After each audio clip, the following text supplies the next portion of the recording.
Welcome to the American Institute of Stress's official podcast, Finding Contentment. The goal of this podcast is to highlight new information about stress and stress management techniques. While we understand that stress is a very personalized issue and different for everyone, we hope to help you find your own way to contentment. Hey, greetings, everybody. Welcome back to Finding Contentment. This is your host and executive director for the American Institute of Stress. It's Will Heckman. Thank you for joining us again today. If this is your first time, this podcast basically focuses on stress and stress-related issues. And if you want to find out more about that, please remember to follow us at stress.org. Send in some comments and reviews. We love hearing from you guys. And by the way, we have two magazines that are absolutely free. One is Combat Stress, one is Contentment.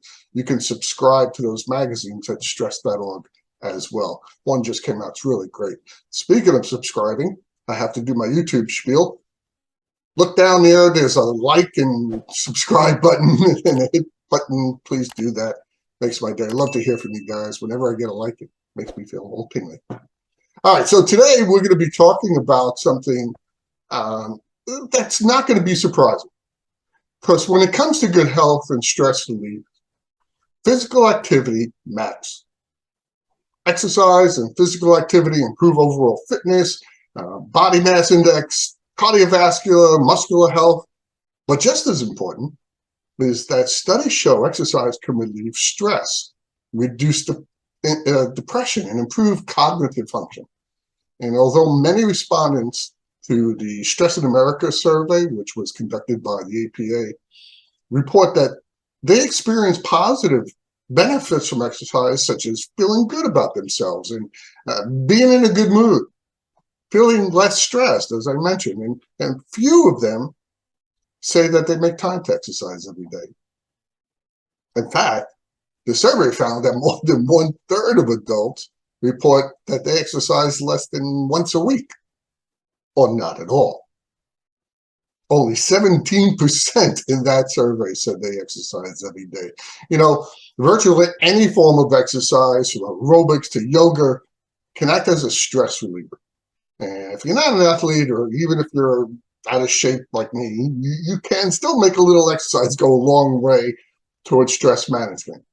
And 53% of adults say they do feel good about themselves after exercising. A third say it puts them in a good mood.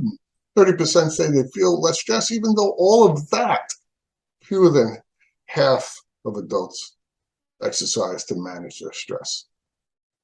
Now, I know a lot of people, when we talk about exercise and we talk about what to do, a lot of people just don't even know how to get started or where to go.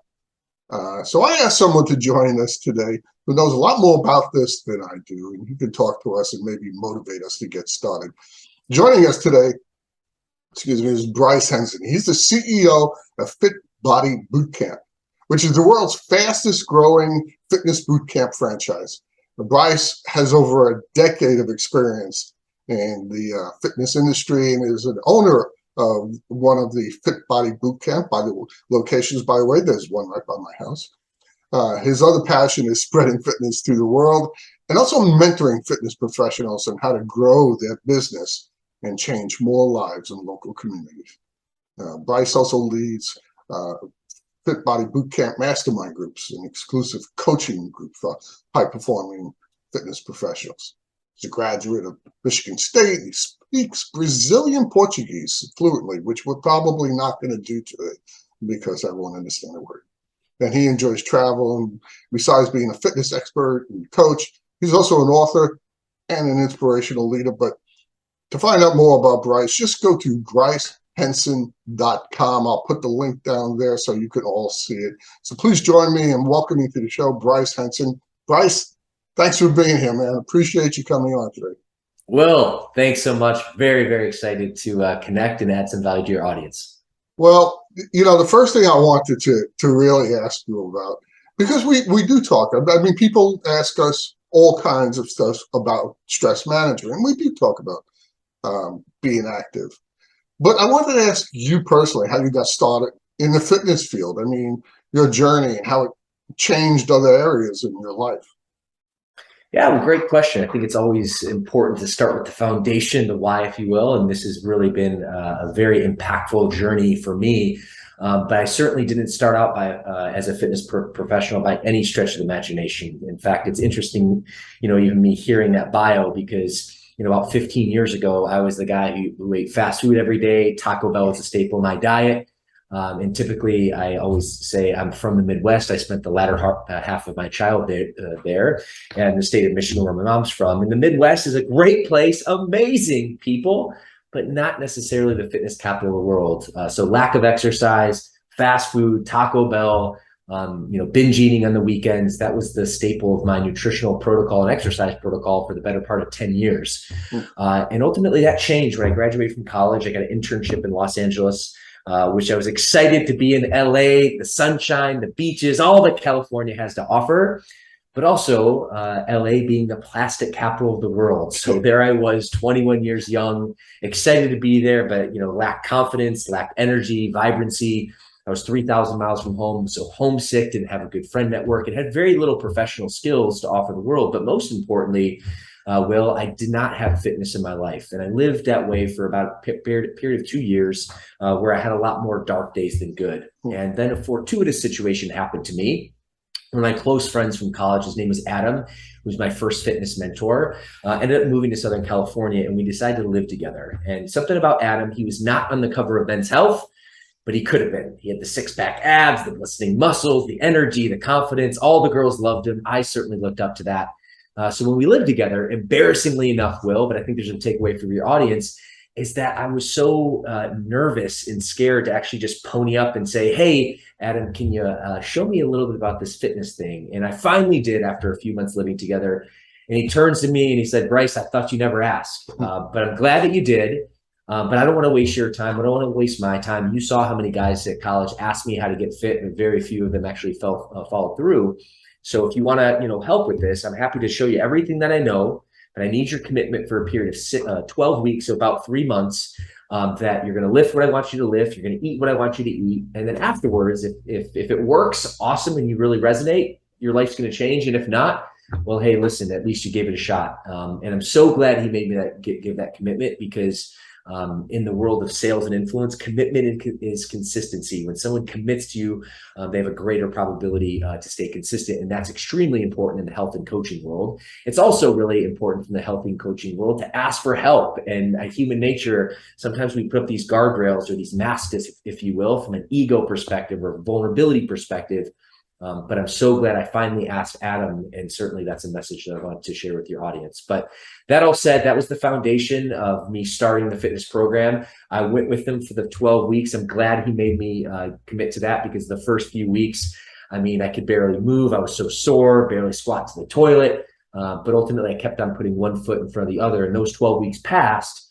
And I really extended my training for 2 full years of working together. But it was about the first 12 weeks I started seeing a difference, which in the words of Tony Robbins, progress equals motivation. And it showed me, okay, I started feeling better. I started looking better. I didn't hit my full goal yet. It took me about 6 months before I stripped away 20 pounds of body fat and put 20 pounds of muscle on. But ultimately, going through that process gave me enough, excitement and motivation to want to continue on. And really, I guess where I stopped the story for now, after, working out with him for 2 years and really learning exercise science and understanding, circuit training and weightlifting and clean nutrition, and getting a massive result for me, ended up, becoming one of the least performing sales rep in my company, all the way to the highest performing sales rep in my company, all because of fitness. And finally, one day I was at the gym myself. I wasn't with Adam that day. And someone walked up to me and said, hey, I want to introduce myself. I see how you've been working out. You're in great shape. I'm curious how you eat and how you lift these sets. And that was when the light bulb went on, that I had an identity change, because I was a student, and I still am to many degrees, having that white belt mentality. But Will, that was the moment in time where I realized, oh, you know what? Just as I was given this gift of fitness by Adam, I can also give this gift back. And that was really the light bulb and the catalyst that started my career in the fitness industry. That was an awesome way to find the passion in your life. And what a great passion it is. Some people find their passion in different things, but yours was making yourself healthy. And And instead of being the person asking for help, you were the person people were asking for help. That's great. And it's funny that you mentioned the commitment thing, because I've tried to help people do things in the past, and I've asked for a 40-day commitment when it came to physical kinds of training. 40 days, I don't know. So it's very similar, because I figured that's the point. If you could commit to that at that moment, you're going to know, I need to continue this. I feel better. Absolutely. And human nature, bless our souls, we typically take the path of least resistance. And I'm so glad he made that commitment, because if he just said, hey, I'll come to the gym with me for a few workouts, I would have went through a few workouts. I would have been sore as all sin. I would have probably second guessed myself. I realized, oh my God, this is way too hard. And let's face it, you're not going to see any progress in 2 weeks after you've been sitting in your butt for 10 years. It took time to get out of shape. It's going to time to get back in shape. But Will, that was really the length I needed. And again, to reinforce, it wasn't all of a sudden I became from this not fit guy to all of a sudden I'm a fitness model within a 12-week period. But it showed me, okay, I can see the progress. If I continue keeping consistent on this, good things will come. And certainly good things have came, because that story kicked off in early 2007. And here we are, 15 plus years later, shooting the show today. So it stuck with me all the way up until this point. You brought up a really good fact that, it's not going to happen overnight. And after sitting on your butt for a few years, it's not going to go away. And that brings me to something I wanted to ask you about.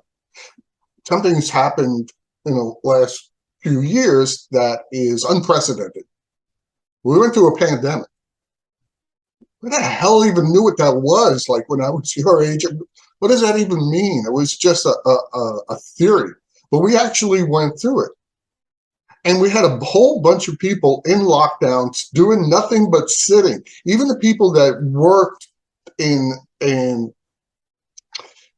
would say, jobs that didn't require a whole lot of physicality, those people now were sitting at home doing their job like I'm speaking to you virtually, and they sat for a couple of years. And that affected a lot of people's health. They gained weight, and that affected a lot of people's stress, because now they're stressed out because look, man, look what this has done to me. So I wanted to ask you about what your impression was the whole lockdown, the whole pandemic had on people. Yeah, well, incredible question. And this has certainly been in humanity's wheelhouse, but certainly as a fitness and fat loss professional, having hundreds of franchise partners throughout North America who have brick and mortar studios, extremely challenging situation depending on the government protocol. First and foremost, I'll shoot you very straight from my visibility is, COVID is a real thing. It's a virus, and it certainly had, unfortunately, really sad effects on the people that were affected. There's no doubt about that, and that's the truth. However, as we look back, at the data and realize all the stress and the havoc that the lockdowns, had, unvalidated in the sense of, from that perspective, meaning the vast majority of people, unfortunately, were locked down. Because of that, to your point, they didn't move. They didn't take their nutrition seriously. Already our country, as we headed into 2022, according to the CDC, the obesity rate of our country was 43% for adults, 20% of children are obese these days. This was heading into the pandemic. Interestingly enough, I do find it very interesting that the CDC has not provided additional reports over the last few years of what that obesity rate currently is. But my suspicion's telling me, especially after the last 2 years, it's probably going to be closer to 50%. And certainly, from an aesthetic perspective, everyone wants to look good and feel good. So I'm not really even initially talking about from a vanity perspective.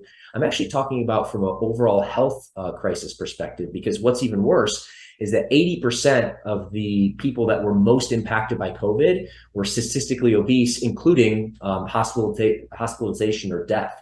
So from a physical aspect, when your body has extra weight, everything in your body, including your organs, including your heart, including your liver, has to work that much harder just to keep you alive compared to a person in normal rate and in health.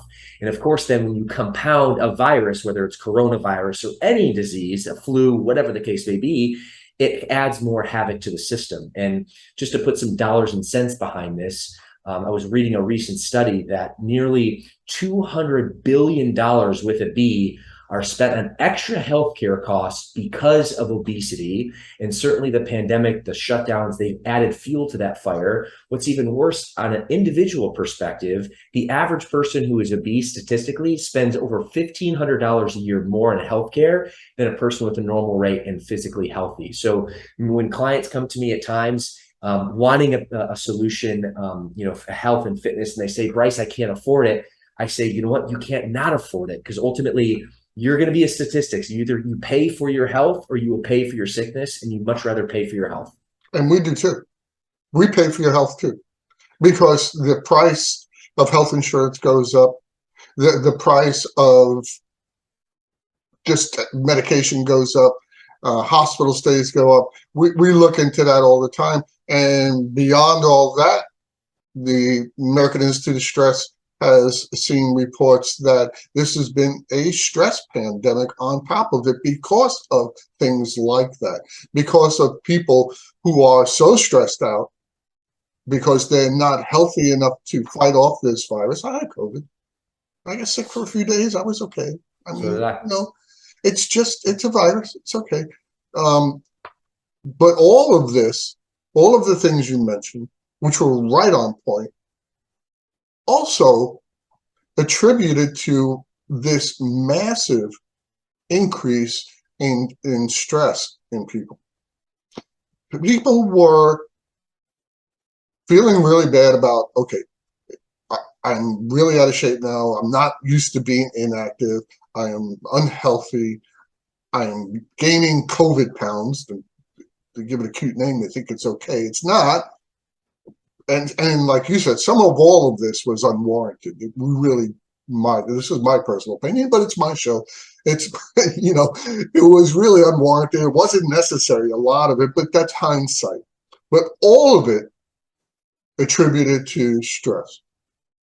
People were losing their jobs. People were not able to work. I bet you some of the people that you coach and mentor who own brick and mortar health clubs were going, well, now what? What do I do? So one of the things I really want to discuss with you, because I think it's important for people to know that eating right, doing exercise, being active, yes, it helps you physically, but it also helps you manage stress too. Can you tell us a little bit about your views on that and what you've seen? You've done this for a long time. Yeah, absolutely. And you're just so spot on, very kindred spirits here in terms of, the identification of, big health crisis, both from a BC perspective and a stress perspective. And Will, you're so right. When, typically when someone's put on additional levels of stress, their behavior typically is not strong. So you typically, then gravitate to the junk food and to being lethargic and overeating and stress eating. So it's just a problem that compounds. So that's why it was extremely challenging to listen to some of these protocols where the exact opposite of what you should be doing. Stay at home, don't move, don't do anything. You actually should be the opposite. You should be moving your body at least 3 times a week, getting exposure to sunlight, exercising, drinking water, eating healthy foods.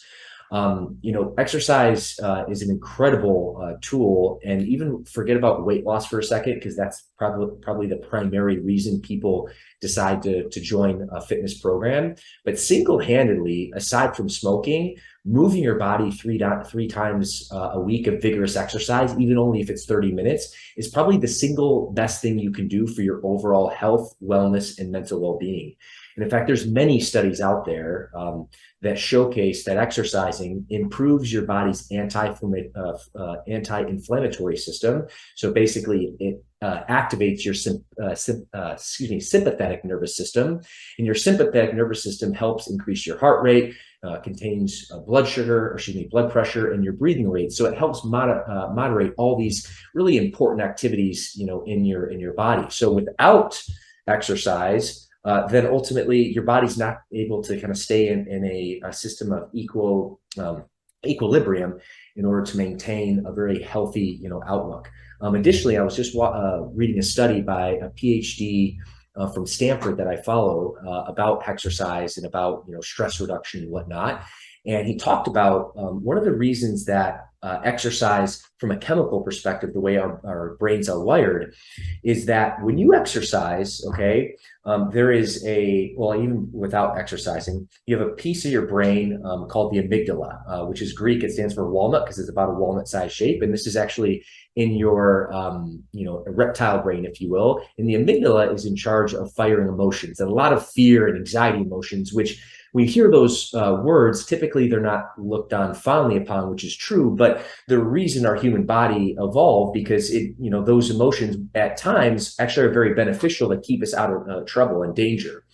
Studies show, when I was listening to the PhD that I'm a huge subscribe to, when you move your body, when you exercise, what happens is the brain waves in your amygdala, the chemicals are actually reduced. Okay. So because of that, you have feelings of more relief and excitement and really good feelings versus anxiety, stress, and doubt. So from just a chemical wiring perspective, when you move your body, you're setting your brain up to release more happy endorphin type chemicals that make you feel good, that make you more ambitious, that you get your dopamine hits. When you extend that over a period of time, what happens is the person decides to, is it more incentivized to continue to work out, continue to eat better. And it's a flywheel that repeats in a very positive way, but the opposite is also true. So to kind of put a bow on it, there are definitely physical, mental, and physiological benefits of exercising that far outweigh just weight loss alone. It really has to do with mental health, reducing anxiety, and there's a lot of science showing that to be true. Bryce, you got to help me out with something. This is what you do. You motivate people. You get them to work out. I on your site, it says all fitness levels. It's friendly. People who are stressed out and are suffering from stress-related disorders, whatever they are, find it very hard to be motivated. How do we get those people? Those people listening right now are saying, yeah, that's all well and good, but when I'm feeling really stressed, the last thing I feel like doing is working out. How do we get those people to do something, anything?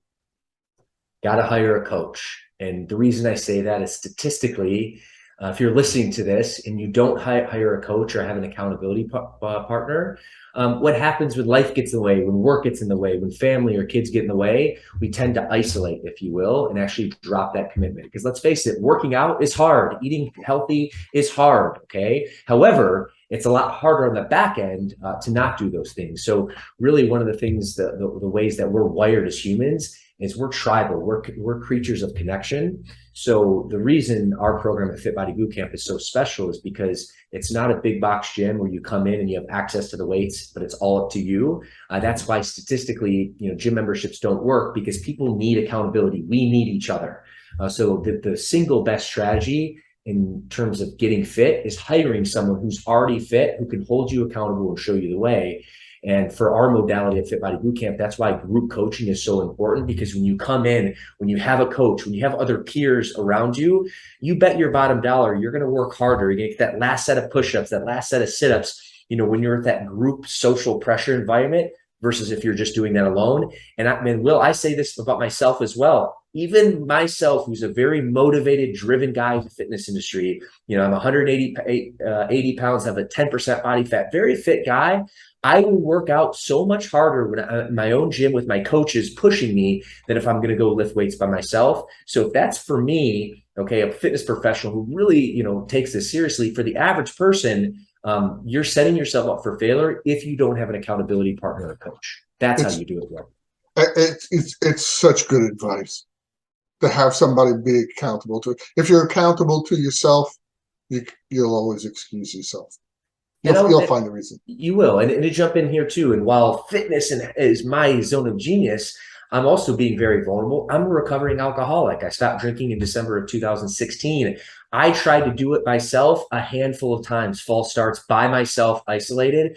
For whatever reason, I could not kick that habit. But it was until I basically put my hand in the air, was vulnerable, and said, you know what? I need some help. I'm going to join an accountability, a 12-step program where I had a mentor, an accountability partner to kind of guide me through that. that's when everything changed. So that just gives you visibility, just the way human natures are wired, whether it's fitness or not.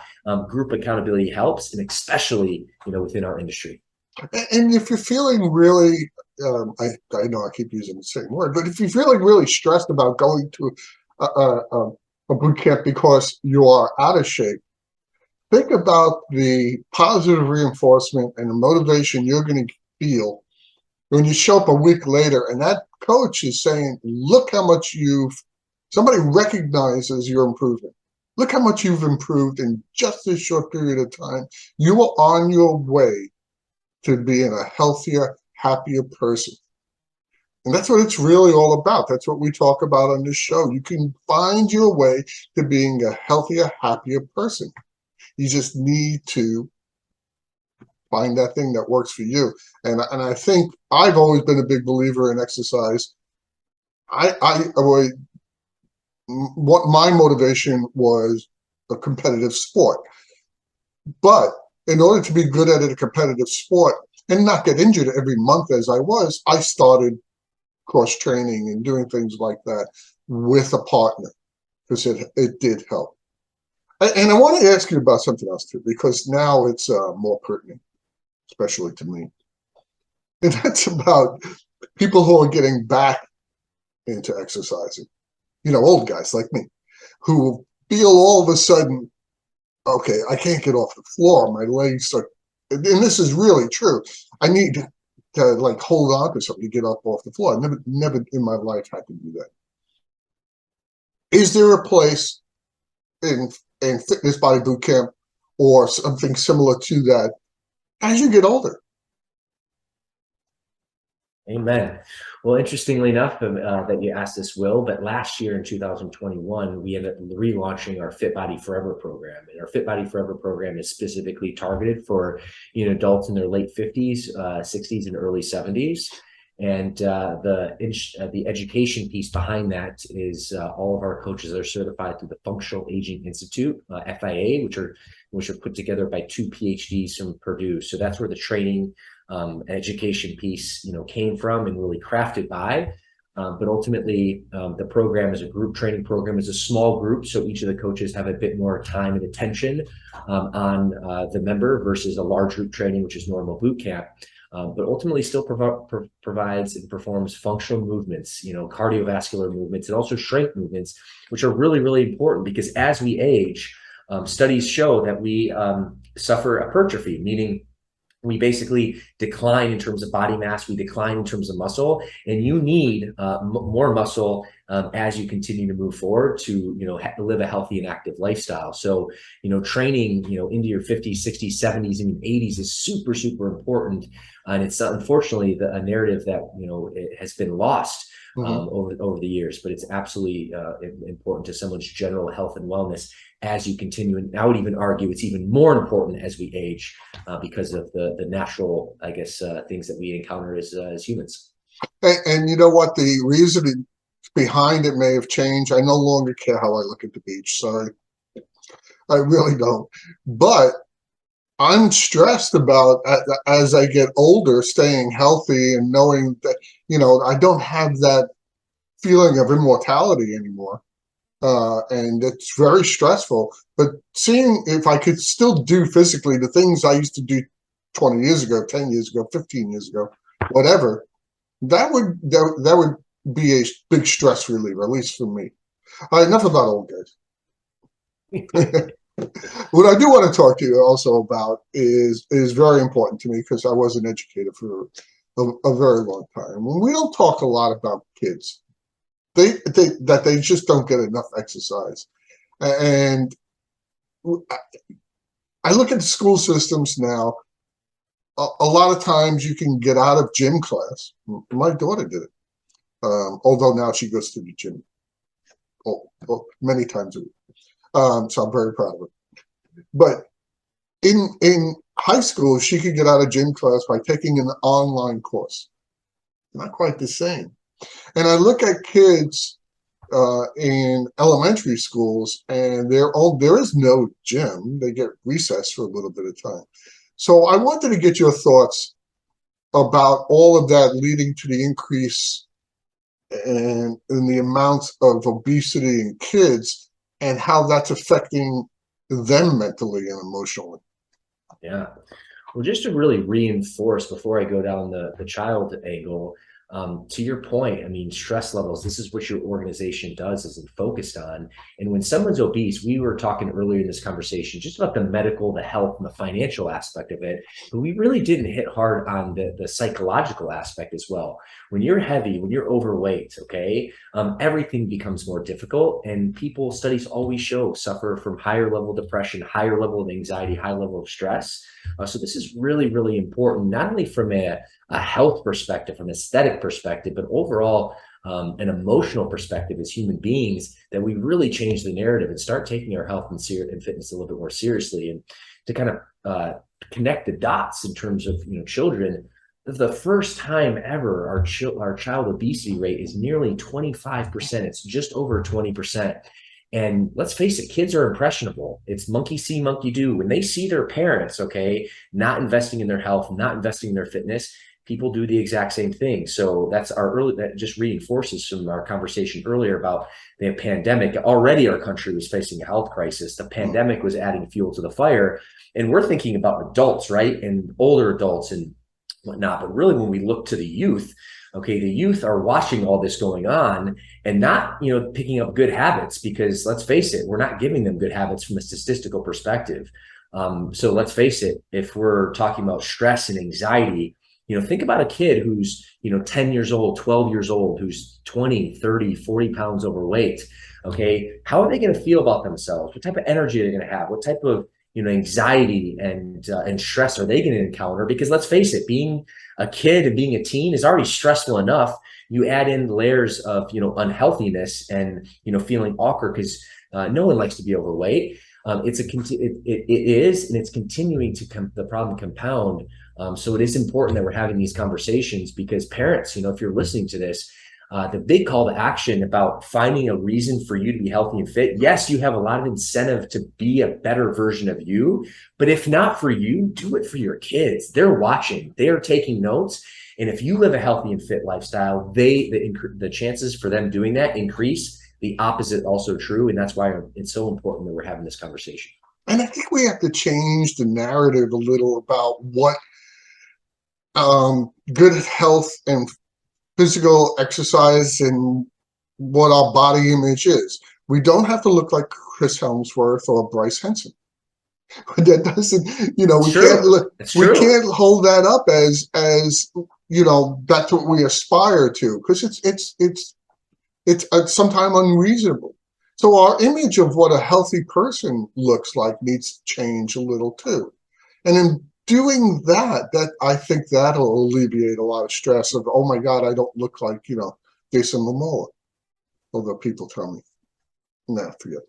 I can see it. But if we change that a little bit, that unrealistic, and the media is partially at fault, I know, but we buy it too.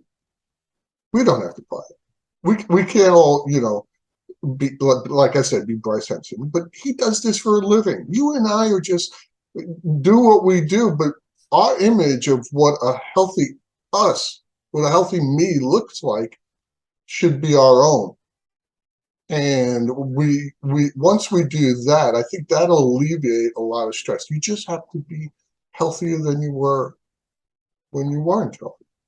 Amen to that. And you're right. You're only competing with yourself. And, I appreciate you, your nice accolades. When I mentioned my frame and my body fat percentage, that's not to prove a point, aside from the fact that I am a fitness professional. I should be that way. If someone's basically, hiring me as a coach, you want a coach who's in shape. Just like if you're, looking for a dentist, you want a dentist with clean and straight teeth. Same with a financial advisor, right? But for the average person, we're not looking from a vanity perspective. If you have a six-pack, awesome. But is that, the definition of health and fitness? No. And sometimes it can actually be unhealthy. But what habits are you doing? Are you moving your body? Are you doing some vigorous exercise at least 3 times a week? Are you drinking half your body weight in ounces of water every day? Are you sleeping 7 to 8 hours a night? Are you eating fast food less than 2 times a week? I mean, these are all just simple tweaks that when you execute them on a weekly basis, consistently, day after day, week after week, you'll look back at 6 months and say, oh my goodness, I feel better. I look better. I think better. I just overall have a better energy around me. And that's really the name of the game here. You know, you hit on a really important point. You think better. People don't realize that when you're in better shape and you lose that excess weight that you've been trying to do, and you're more active and you're, you know, physically feeling better, cognitively, you're functioning better too. And that has a lot to do with how you feel and your emotions and how you handle the stress in your life. No life is without stress. God forbid. I don't have a life without stress. Stress is good. Stress motivates you. Stress makes you better. It's how you handle it. So all of these things that Bryce is telling us that we need to do, they're all doable by you and me. They're all doable. So, you know, and no matter what shape you're in now, you can get into better shape. Amen. And if the CEO of an international fitness franchise could have started out just a kid in the Midwest, 20 pounds overweight, no muscle on his body, no understanding of nutrition, eating fast food as a staple of my diet, if I can do it, certainly Will and all of your audience listening here can do it today. And that's really the message. Yeah.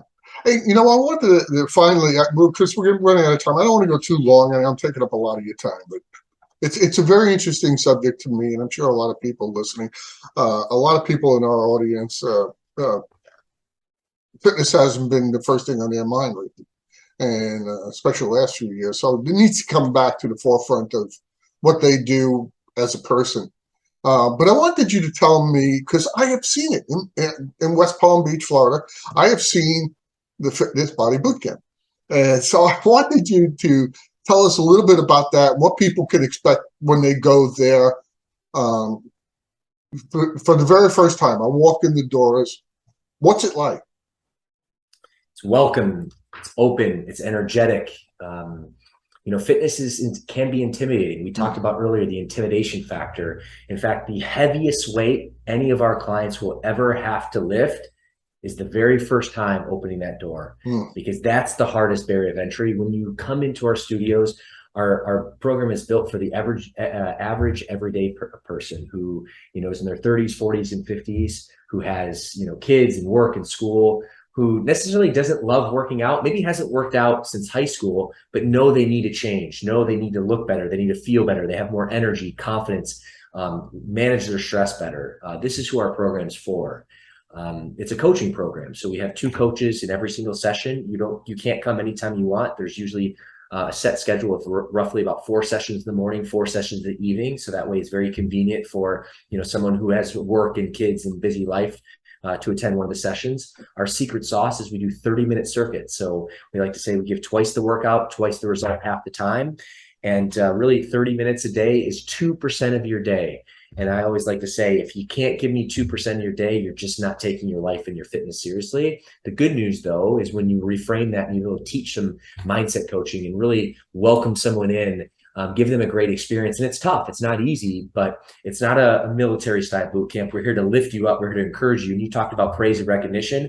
One of the big staples of our program is we praise and recognize our members, not only for their weight loss and fitness and fat loss results, but also just showing up, because we know if they show up, those habits will compound and over the long term will be successful. So we celebrate our members when they hit their 25th session, their 57th, their 100th session. Literally this morning, we celebrate a client who just had 2,000 sessions, who's been at it for 8 years, which is just absolutely inspirational. So high level, that's what, you know, the look and the feel and the experience looks like at Fit Body Bootcamp. And that person that did the 2,000 sessions, they started with the first one too. Just number 1. That's how they started. And I know how you feel. I tell you what, I think a lot of people who are listening, and if you're worried about, like, you know, costs and things like that, it's not, first of all, I'm telling you, it's not outrageously expensive. And you end up saving money in the long run just on your health. And you can't also put a price on your health or your mental well-being. You can't. So somebody being your own personal cheerleader, what's that worth?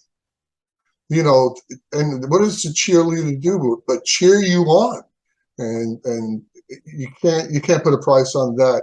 It's the value. There is no dollar amount in it. And besides the fact that it's really a fun place of what I've seen. I know you also coach people in business too. I know they're going through a lot of stressful times too. That must be rough. We do have people at AIS who are business coaches, and I talk to them periodically, and boy, they tell me, man, it's rough out there. Been a tough 2 years for sure. Yeah. All right. Well, listen, I want to really thank you for coming on the show. I know we've been trying to do this for a while. I'm really happy we're able to do it. Fit Body Bootcamp. You go to brycehenson.com to find out about Bryce. Look for a Fit Body Bootcamp near you. Where's yours? Yours is in California, right? That's right. My location's in Mission Viejo, California, which is in Orange County, about an hour south of Los Angeles. But whether you live in Orange County or any part of North America, we have hundreds of locations. Just go to our website, fitbodybootcamp.com, and find the nearest location towards you. We'll be happy to welcome you in, train you, and change your life. I'm going to put that link in there because I really want everybody who's listening, who's going through a rough time, mentally, physically, whatever, all of this stuff will help you feel better on both ends, physically and mentally. Thanks again, Bryce. Appreciate you, Will. I want to thank everybody else also for joining us today. And just as I remind you on every show, remember, go to stress.org, help support these podcasts, our webinar that we just did, and our upcoming webinars. And I want to remind everyone, just as stress is different for everyone, there is no one stress reduction or management strategy that is right for everyone. So please join us next time as we explore more stress management strategies and insights. And remember, as I said, visit us at stress.org and gather information and tools and techniques and to live a healthier and happier and a longer life. And I hope the information that Bryce and I gave you today will help you find contentment. So good day, everyone.